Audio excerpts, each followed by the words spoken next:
Bonjour, cette semaine nous avons le plaisir de recevoir dans le cadre de notre rubrique l'invité de la semaine Jean-Paul Alibert qui est président de T-Systems France. Jean-Paul Alibert, bonjour. Bonjour Guy. Alors T-Systems, peut-être que tous nos lecteurs ne vous connaissent pas, juste en quelques mots, on pourrait dire que vous êtes T-Systems est à Deutsche Telekom ce que OBS Orange Business Service est à Orange.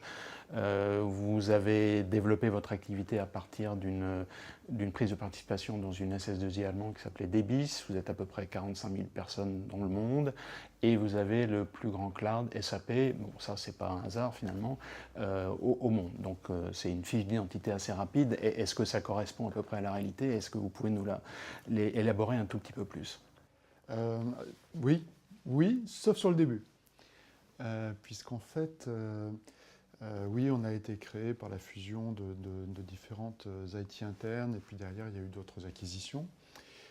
Oui, nous sommes évidemment filiale de Deutsche Telekom. En fait, nous sommes la branche entreprise de Deutsche Telekom. Oui, on est 45 000 personnes, 48 000 exactement, dans un groupe Deutsche Telekom qui en fait 225 000, ce qui fait de Deutsche Telekom le deuxième opérateur en Europe, européen. Et à une taille qui est, pour revenir sur Orange, parce que là je vais dire non, une fois et demie plus grosse pour Deutsche Telekom et pour T-Systems par rapport à OBS, parce que T-Systems, nous faisons 7,9 milliards d'euros. Donc c'est à peu près une fois et demie les filiales des autres opérateurs, mais c'est pas ça qui nous différencie le plus. Ce qui nous différencie le plus, c'est qu'on fait 40% de notre business sur les réseaux d'entreprise, et on fait 60% de notre business en IT. Et donc, là où les filiales d'opérateurs sont très fortement axées sur les réseaux, nous, on est finalement maintenant plus sur l'IT que sur le réseau. Alors, comme on est plus gros, sur la partie réseau, on a ces entreprises-là en compétition. Vous êtes aussi gros qu'eux, mais sur l'autre Voilà. partie, vous êtes beaucoup plus gros. Et voilà, ça n'a rien à voir. Et du coup, sur la partie IT, nos compétiteurs sont les grands players, notamment de l'outsourcing d'infrastructures, puisque 80-90% de notre activité en IT, c'est de l'infrastructure. Outsourcing d'infrastructures numériques. Bien, alors comme vous savez, dans cette rubrique invité de la semaine, finalement la première question qui vous est posée, c'est l'actualité de la semaine passée ou des semaines récentes qui a retenu votre attention, pas nécessairement d'ailleurs lié à T-Systems, mais qui peut être plus large, lié à l'informatique. Donc est-ce qu'il y a un élément particulier qui évoque quelque chose dans votre esprit? Écoutez, moi, il y a une chose qui m'a vraiment fortement étonné ces dernières semaines. C'est l'actualité autour de la data privacy. Hein. Alors, on parle beaucoup de GDPR. Oui, ça, on en parle beaucoup. Voilà. Oui. Mais en fait, j'ai vu passer une information, j'arrive même pas à croire qu'elle soit vraie. C'est une fake news, en fait, c'est ça? Je sais pas, je vous laisserai vérifier, vous me direz. Il semblerait que Donald Trump ait obtenu un jugement pour récupérer 1,3 million d'informations personnelles auprès de Facebook pour obtenir les informations des personnes qui ont défilé contre son élection en début d'année. Alors je l'ai vu 2 fois dans des news différentes, donc je me dis que c'est peut-être vrai, mais moi je trouve ça absolument stupéfiant. Donc l'étonnement, c'est plutôt vous êtes choqué, vous voulez dire? C'est peut-être, c'est absolument que le effrayant. Patriot Act puisse être détourné pour faire des choses aussi antidémocratiques. Moi, oui, ça m'a choqué. Cela dit, si on connaît le personnage, c'est peut-être un peu moins étonnant, non? En fait, j'ai pas envie de parler du personnage, mais c'est vrai que le Patriot Act et les lois de protection qui sont en train de changer en France aussi, on ne peut que finalement le comprendre, mais ça doit en aucun cas être détourné pour espionner des particuliers, des députés. Et là, moi, je considère qu'on a un vrai risque. Et je pense que le G29 travaille là-dessus, en Europe en tout cas. Et nous, on est très attachés à non pas des clouds souverains, parce qu'on a vu en plus en France... Ce que ça a donné, oui. Voilà, Il vaudrait peut-être mieux faire autre chose. On ne peut pas dire que ça en France, ça a laissé un bon souvenir, mais par contre, qu'on ait une vraie démarche au niveau européen, comme le fait le G29, de responsabilisation et de surveillance de ce que font les acteurs, y compris, et nous en premier, des informations qu'ils manipulent. Donc on parle à nouveau du GDPR et de la cybersécurité. Hein, c'est aussi, les deux sont très liés. Pour moi, c'est un vrai sujet. Et je pense que c'est pas très bon pour nos confrères américains parce que ça a relancé un sujet qui est le Patriot Act, qui était en train d'être un peu oublié. Et je pense que c'est une très grave erreur si vraiment... Donc on vérifiera l'information. Et ça m'intéressera d'avoir la confirmation ou l'infirmation parce que, en tout cas, ça traduit un climat qui est quand même, je trouve, un peu inquiétant. Alors justement, on va arriver à T-Systems en France. Donc vous êtes organisé un peu à l'image de la Corp, enfin on ne dit pas la Corp d'ailleurs, la Corp. Vous êtes organisé en deux grandes structures, donc infogérance d'un côté, intégration de systèmes. Ouais. Et dans l'historique de T-Systems en France, donc il y a eu une période depuis 2010 qui a été relativement difficile. Bon, a priori vous êtes stabilisé aujourd'hui. Où est-ce que vous en êtes? Quelles sont vos principales activités et vos grands clients? Alors, en fait, T-Systems, globalement, s'est très, très profondément transformé entre les années 2012, 2013 et 2015. Oui, 12-15. 3 ans de très profonde transformation, globalement, mais aussi, évidemment, dans les pays comme la France. Ce qu'on a fait en France, c'est qu'on est sorti de deux métiers qui étaient le plus gros du business, qui étaient des métiers de proximité et l'intégration de systèmes. Et donc aujourd'hui, en France, on ne fait plus, entre guillemets, que de l'infogérance de réseau, enfin du réseau, et de l'outsourcing d'infrastructure. On ne fait plus d'intégration de système.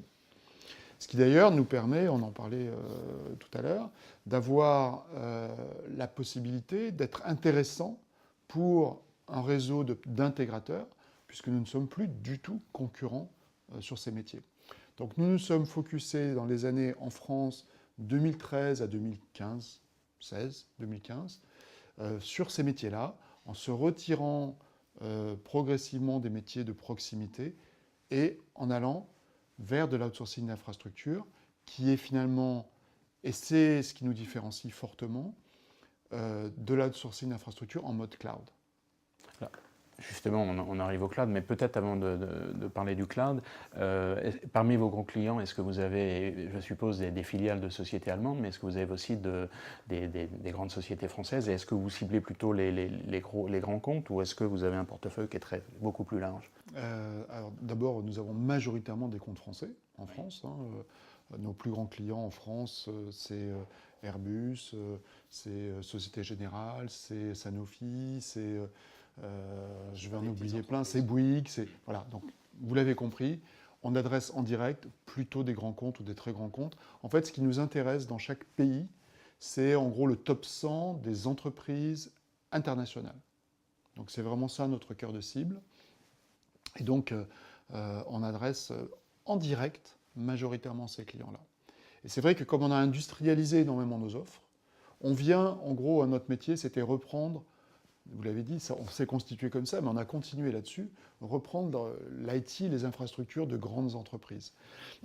Et la chance qu'on a eue, c'est qu'étant filiale d'un opérateur qui a les moyens et l'ADN d'investir pour récolter, en fait, ce qu'on a fait, c'est qu'à nos frais, progressivement, on a pris nos clients et on les a posés sur une plateforme unifiée, qui est un best-of-breed, qui est agnostique, donc on n'est pas lié à un constructeur, un éditeur, on prend le mieux du marché, on l'intègre, et on apprend à le faire tourner, on met des automatisations de plus en plus fortes dessus, ce qui fait qu'on arrive à sortir du cloud privé avec des coûts. Et donc, No-Attedge, en gros, c'est on automatise au maximum et on cherche à faire en sorte qu'il n'y ait plus d'erreurs humaines Et du coup que nos systèmes soient toujours up and running. Je crois que l'automatisation, c'est un thème qui est récurrent et dans tous les domaines, dans la sécurité, dont on parlera un petit peu plus tard.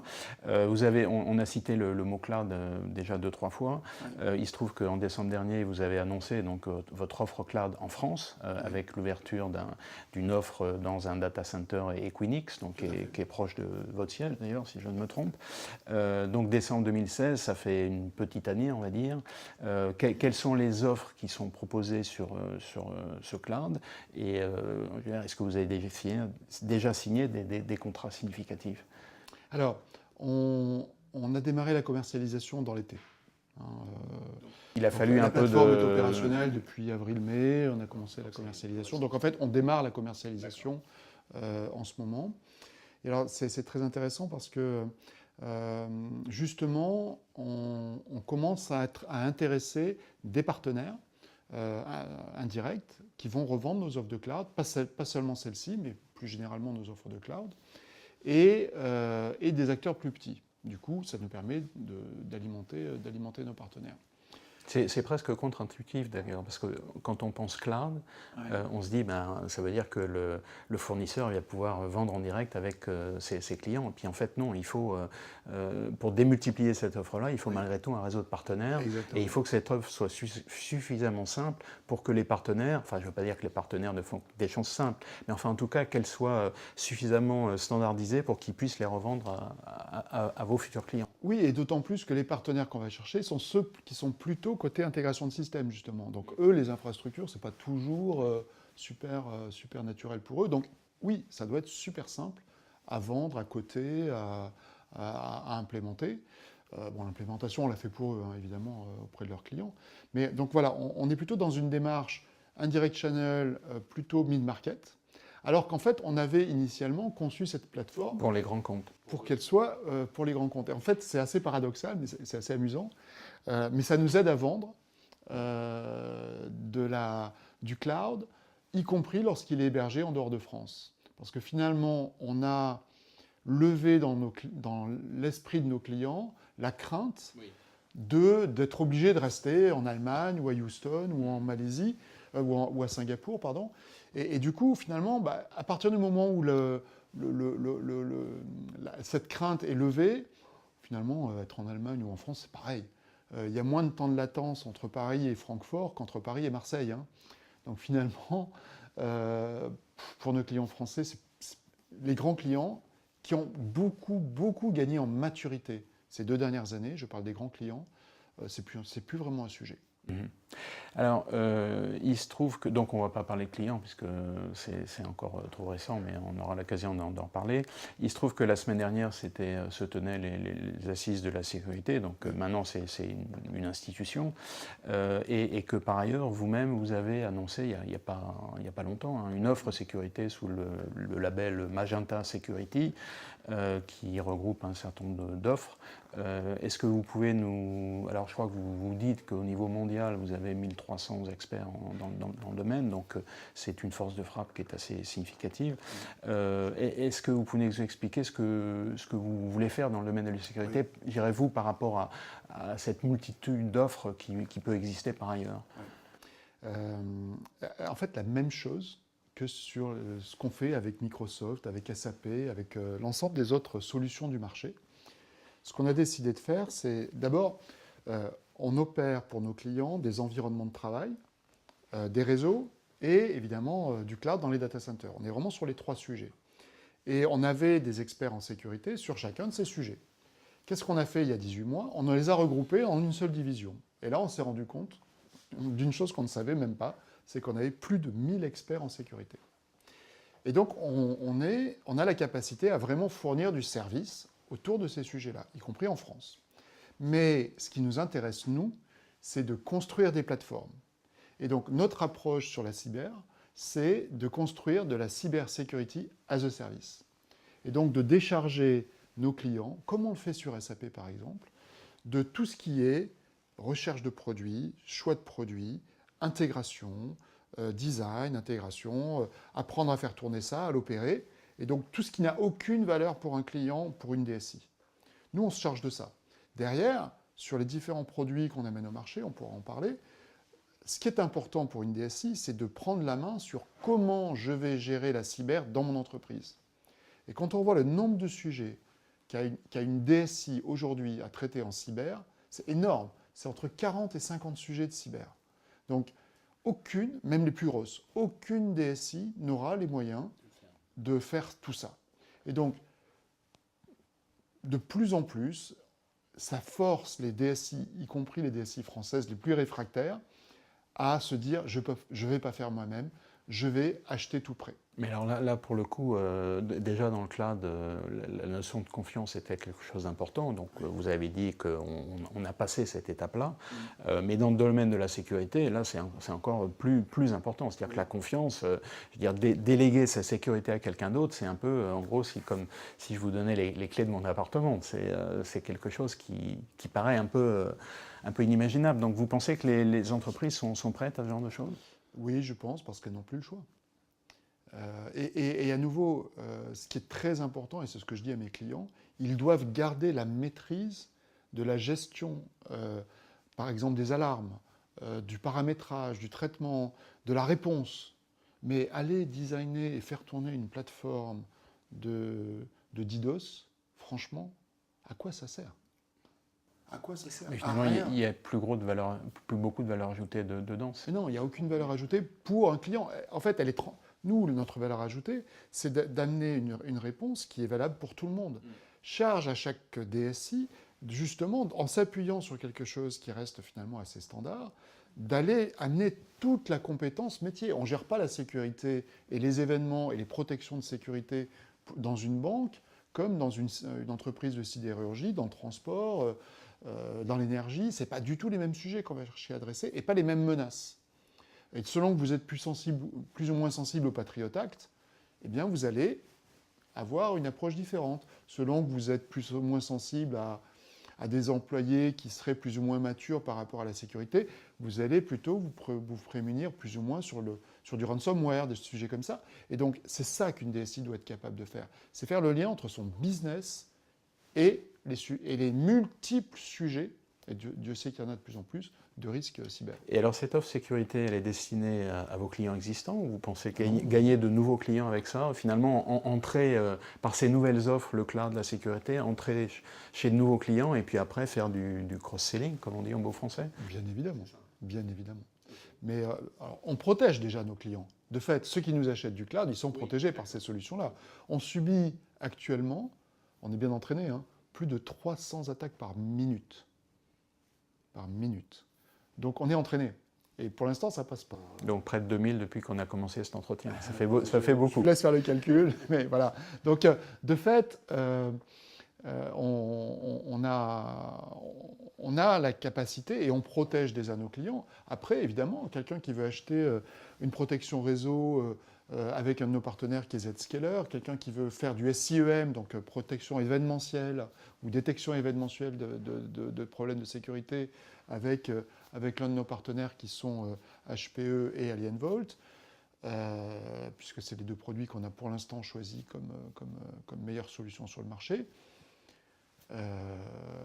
C'est tout prêt. Il n'y a plus qu'à l'utiliser. Donc, il y a quand même de grosses contraintes de timing sur tous ces sujets-là dans les entreprises. Vous voulez vous protéger en DDoS, c'est maintenant qu'il faut le faire. Les caméras qui sont utilisées pour faire du DDoS, elles sont là, elles sont installées par millions. Ça va revenir, ce genre d'attaque. Alors après, est-ce qu'on est une victime potentielle d'un chantage au DDoS ou d'un ransomware C'est à chacun de se positionner. Je crois que ce qui est clair, c'est que pour la sécurité, on est sûr d'une seule chose, c'est que ça va rester un problème pour toujours. Enfin, les technologies vont évoluer, mais les problèmes vont rester. Je crois qu'on a fait un tour assez complet. On aura l'occasion de reparler de vos clients dans le cloud et dans la sécurité, puisque les offres sont toutes récentes. Jean-Paul Alibert, merci beaucoup. Merci à vous. Merci à vous, Jean-Paul Alibert. Merci à vous, Guy. Merci à vous, chers internautes, qui nous avez suivis durant cette émission. Et nous proposons de vous retrouver la semaine prochaine, même lieu, même heure, pour une nouvelle édition d'Informatique News Hebdo. En attendant, excellente semaine. Merci.